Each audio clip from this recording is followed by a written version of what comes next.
First, some viral tweets of Zoe Saldana, basically in blackface in the movie Nina, has resurfaced, compared the criticism and hate that the movie is receiving to the same oppression that the Jews experienced in Germany. Chat, am I reading this right? And in fact, it posted an article critiquing the movie's trans representation. A French film called Johann Sacre Bleu. And maybe in a few weeks, this video will already be outdated.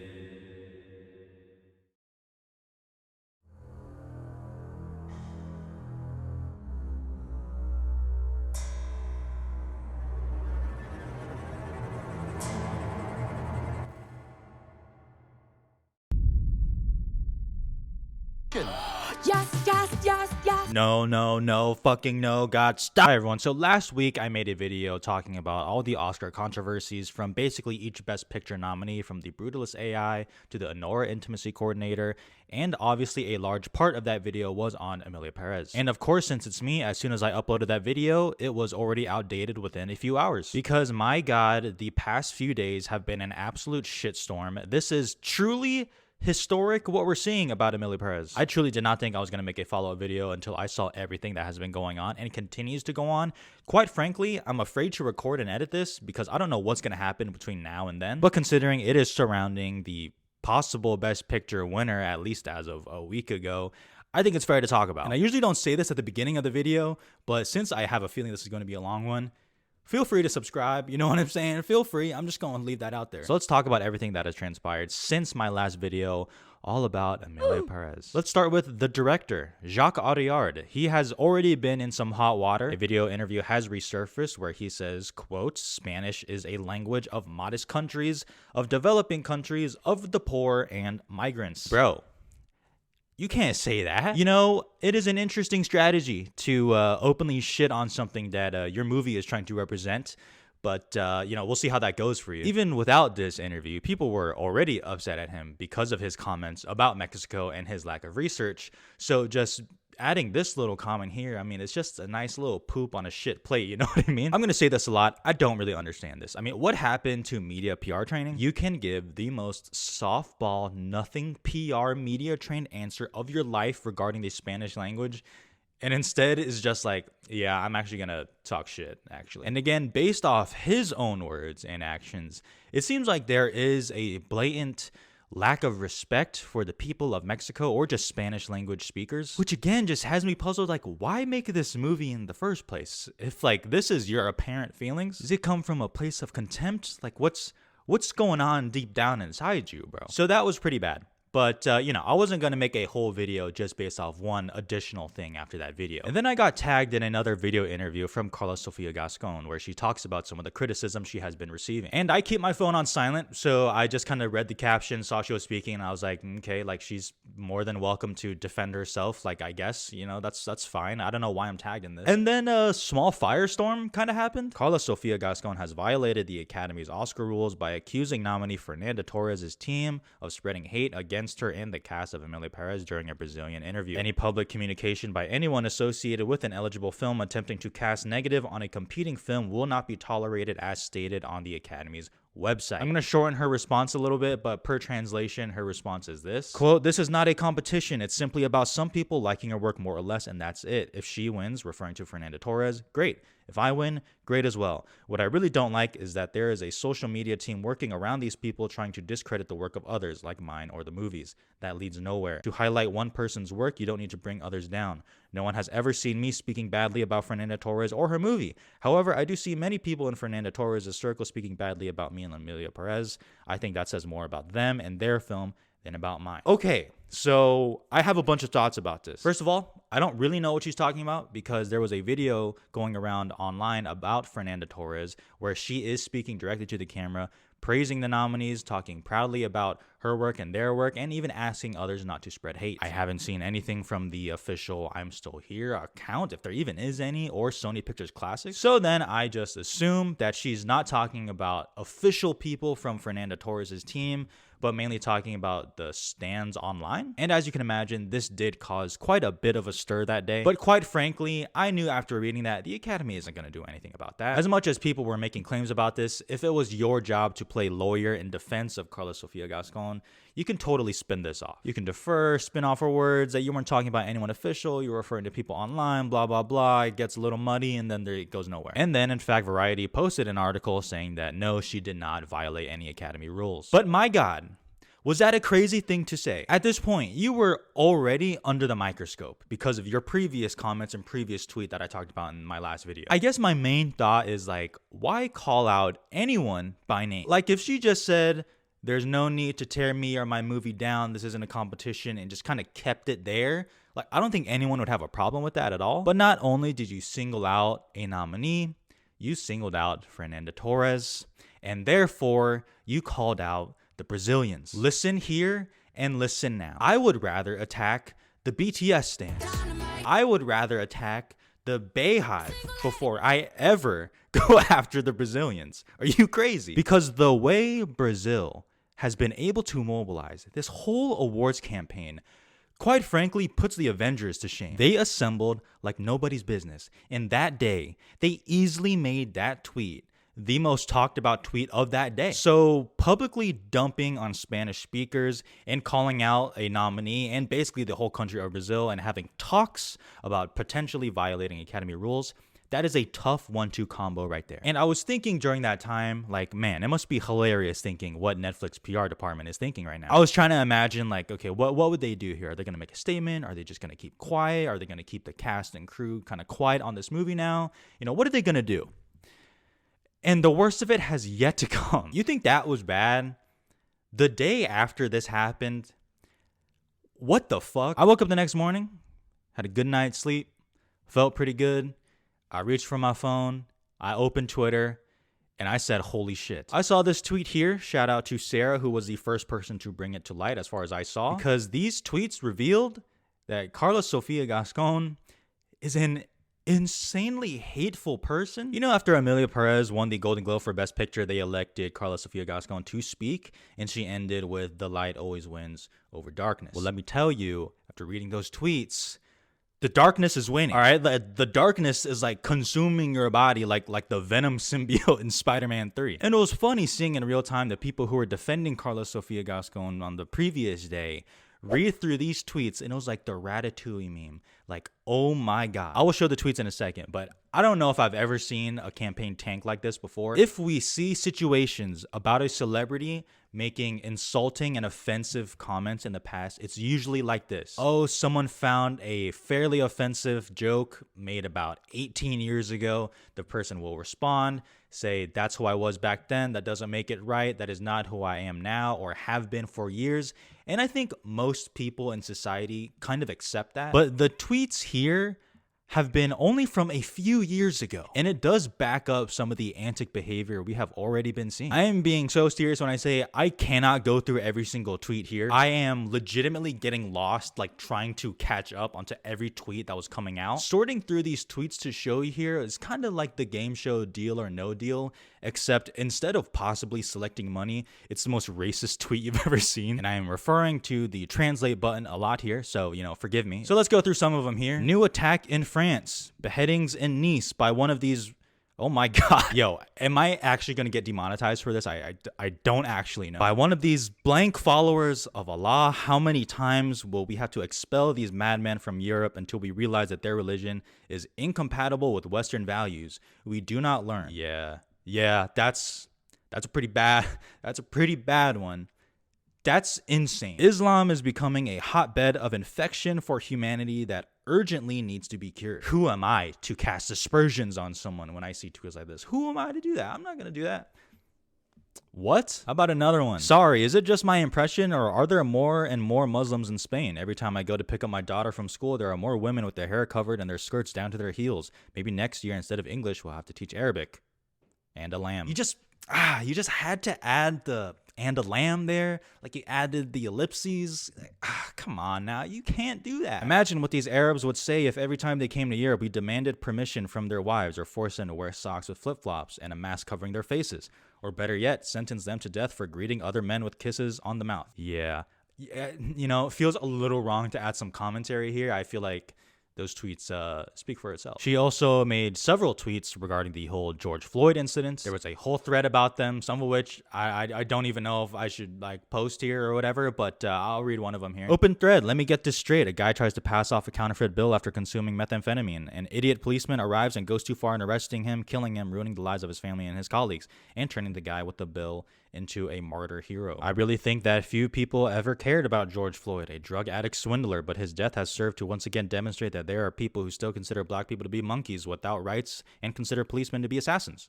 They're all wrong. All right, so you're just really getting the thoughts out here, I guess. Let's just keep going. Let's talk about COVID. Yes, let's just hit all the hot talking points here, I guess. The Chinese vaccine, apart from the mandatory chip, comes with 2 spring rolls, a cat that moves its hand, 2 plastic flowers, a pop-up lantern, 3 telephone lines, and 1 year for your first controlled purchase. Added some emojis there. She is like one step away from just saying like ching chong ping pong, you know what I mean? I can make that joke. All right? I can make that joke. How about random celebrities just catching strays? Referring to Adele, COVID passed and she went overboard with the sleeves, or she went under the knife and they didn't remove the skin from her arms. Yikes. How about BTS? Yes, I just talked about them. Quote, I'm so fed up that every time I search for important news on Twitter, I come across 200 posts about those fucking Chinese BTS members or 200 of them touching themselves. Yes, I just said I would rather go after like BTS fans and Brazilians. She's like, I'm gonna go after both. How about the Oscars themselves? Something that you and your movie is nominated for in record-breaking numbers. What do you have to say about the Oscars? More and more, the Oscars films look like an independent and protest film awards ceremony. I didn't know if I was watching an Afro-Korean festival, a Black Lives Matter demonstration, or the 8M. Apart from that, an ugly, ugly gala. They forgot to give an award to my cousin's short film, Who Is Lame? Okay, random shot there. How about another one? It's been a while since I've known if Oscars awards are given to groups or to cinematography, if color, sex, and ideology are rewarded, or technicians and artists without borders. It seems that an ethnic quota must be met, something that is already evident in the work themselves. Afro-Korean Festival, first of all, fire. And she is referring to the COVID Oscars where Nomadland won Best Picture. And I was trying to think, like, why is she referring it to Afro-Korean? And I was like, is she referring to, like, Minari? And like Chloe Zhao and like Ye Jung-yoon won Best Supporting Actress and like Daniel Kaluuya won Best Supporting Actor.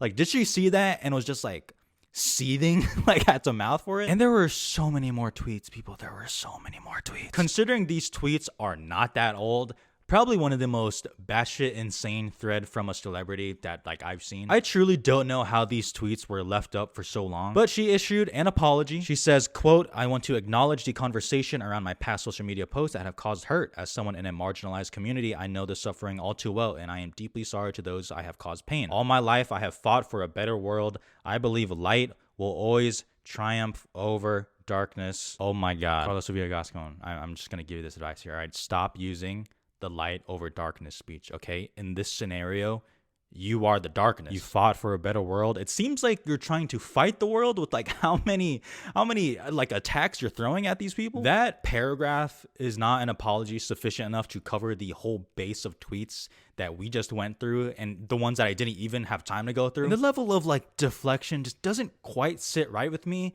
because the more tweets that were resurfaced, the more insane it got. And then the next morning, just waking up, I saw an arguably worse tweet. This is the same old story. Black slaves and women in the kitchen. But it is my opinion and it must be respected.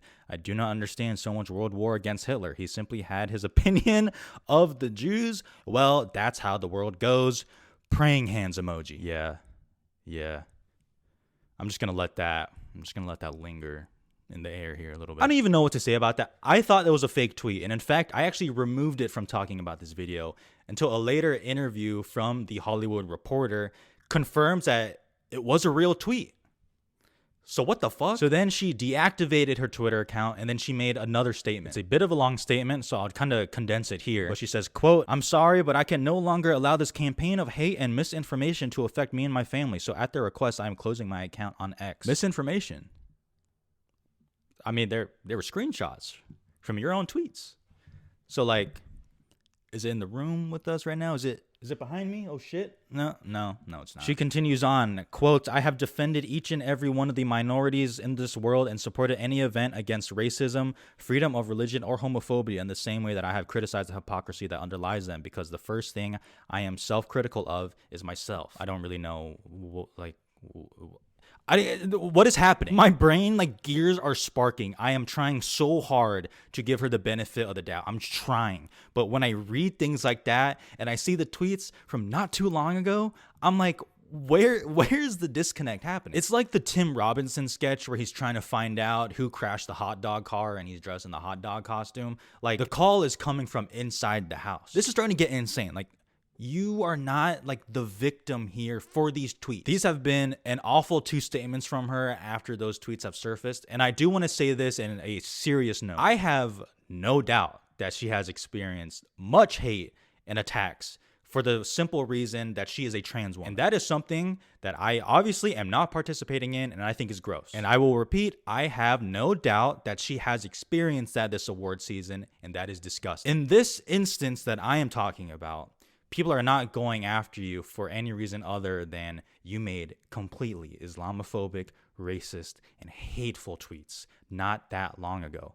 That is what's going on here. And the fallout from this has just continued. Recently, Zoe Saldana was at an FYC screening for EMILIA PÉREZ where she addressed Karla's comments. It's the first time that a prominent person from that movie has actually spoken out publicly about this. And again, it is a long statement, so I'll just kind of get to the main bullet points. She says, quote, it makes me really sad because I don't support it and I don't have any tolerance for any negative rhetoric towards people of any group. I can only attest to the experience that I had with each and every individual that is a part of this film, and my experience and my interactions with them was about inclusivity and collaboration and racial, cultural, and gender equity. And it just saddens. She continues, it saddens me that we are having to face a setback right now, but I'm happy that you're all here and you're also showing up for EMILIA because the message that this film has is so powerful and the change that it can bring forward to communities that are marginalized day in and day out is important. Okay, I mean, like, that's not a bad statement, I guess. I understand she's in a very weird spot where she's still kind of obligated to promote the film. She is in winning contention for her own category at the Oscars while also having to kind of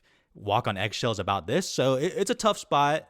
Not a bad statement. The Muslim Public Affairs Council condemned her tweets and they made a statement, said, quote, deleted or not, these tweets are hurtful, offensive, and shocking, most especially coming from someone who is a member of another vulnerable community. Well, another day, another statement. She says, quote, they have already won. They have achieved their objective to stain my existence with lies or things taken out of context. Anyone who knows me knows that I am not a racist. You will be surprised when you find out that one of the most important people in my current life and that I love the most is Muslim, nor any of the things for which I have judged and condemned without trial and without option to explain true intention. I have always fought for a more just society and for a world of freedom, peace, and love. I will never support wars, religious extremism, or the oppression of races and peoples. Oh man, okay. Wow, where do I start? That statement in parentheses is hilarious. I didn't think I would see stuff like that from like actual celebrities, but it is truly giving like, oh, I'm not racist, like I have a black friend. I never thought I would actually see that reasoning used in such a high profile situation like this. But here we are, 2025. Hello. Do you know how many times I've had to rewrite this goddamn video? Do you know? I have stopped writing this thinking this story was done, only to go back and keep rewriting this shit. I haven't seen my wife in weeks. Another day, another interview. What the fuck? She appeared on camera for the first time since this whole thing happened. And somehow the statements just keep getting worse. What is happening? The Hollywood Reporter has learned that Gascon set up the interview on her own without the involvement of anyone working on the film, which was distributed by Netflix. What? How does she set this up by herself? Netflix, what are you doing? Isn't like there a crisis PR department? Someone step in. She was asked about potentially renouncing her Oscar nomination for Best Actress, to which she said, I cannot renounce a nomination because what I have done is a job and what is being valued is my acting work. And I cannot renounce a nomination either because I have not committed any crime nor have I harmed anyone. I am not a racist, nor am I anything that all these people have taken it upon themselves to try to make others believe that I am. How about another section of the interview? What have I done in my life? What have I done? I haven't killed a single fly. When I have a spider in my house, I put a little glass on it so as not to kill it and take it out to the street. What? Come. Okay, I can't do this anymore. I can't do this. This is not real. We live in a simulation. We live in a simulation. Absolutely. Oh my God. Oh man, thank God, you know. Like, I thought she was someone who would kill a spider in her house, but like, you know, thank God I don't have to worry about that. She did imply that the Selena Gomez tweet was fake. She said, quote, "Of course, that's not mine. I have never said anything about my partner. I would never refer to her that way." And okay, great, right? That's why I didn't talk about it earlier. I believe that. Like, if you're the interviewer. Okay, Carla. So we have the George Floyd tweets, the Chinese vaccine, the Hitler, the BTS stans. We have the Selena Gomez one. No, actually, the Selena Gomez one was fake. Okay, I did not say that. I would never say that. Okay, Selena Gomez, fake. Cross that out. And the others. And she also had this statement, quote, "I feel and very much identify with the people who were thrown off buses for the color of their skin, with the people who did not want them to study at university, for the people who were hated simply for existing, like how I am hated in this moment." I'm going to repeat that first part again. "I feel and very much identify with the people who were thrown off buses for the color of their skin." Stop. And the question now turns to the Academy and Netflix, I guess. What are they going to do? As of this recording, Netflix and the Academy have not made any official statement. Hi, it's me from the future. So Netflix actually just released an FYC ad, and I would like you to take a look and just see what you notice. Yeah. She's nowhere to be found here, which is pretty crazy.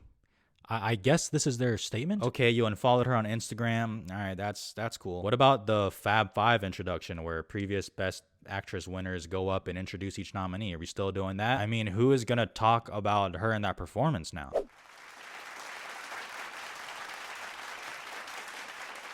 And Karla Sofia Gascon. What a performance. What an actor you are. But more than that, here we go. You're an even more amazing person.